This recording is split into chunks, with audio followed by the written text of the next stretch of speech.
Hi everyone. So I've been telling you a series of stories. So this is in that series of stories on overcoming fear.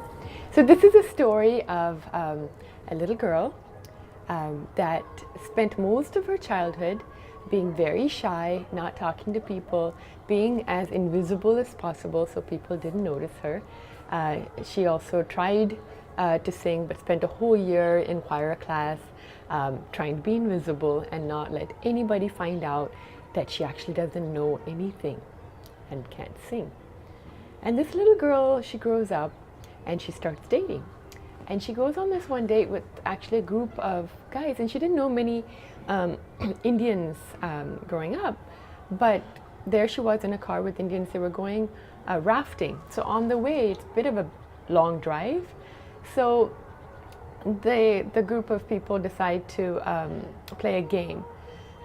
And it's a game that she'd never heard of. They said it's called Antakshari. And she said, what's Antakshari? And they explained that it's a game where you sing a song. And whatever, she kind of couldn't hear after that sentence.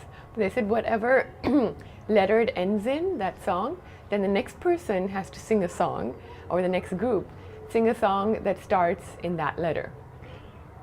She pretty much stopped breathing, hearing that, and felt like jumping out of the car, actually.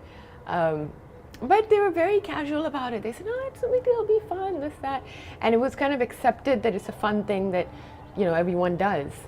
And she tried protesting, and they're like, "No, they were just trying to make her feel really at home," and sort of, and she literally just wanted to jump out because it was, you know, the most terrifying kind of thing, because she'd always been invisible and quiet and singing, even though she grew up kind of wanting to. This was not something that she thought was meant for her, you know, even in a casual, fun way, like a game. A game was actually quite terrifying because it involved the act of singing.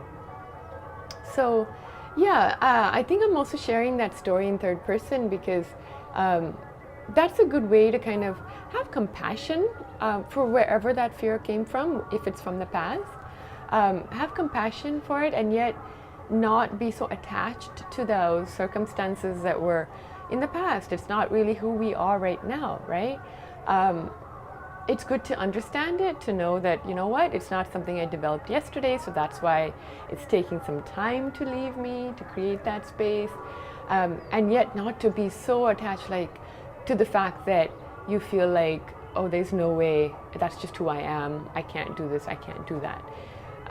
Then we're too close to the fear and we've kind of identified with it. We've made it us.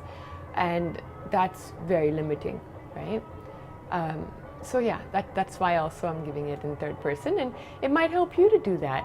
If you do understand where the fear comes from, you can create that distance also by talking about it in third person if it's from the past.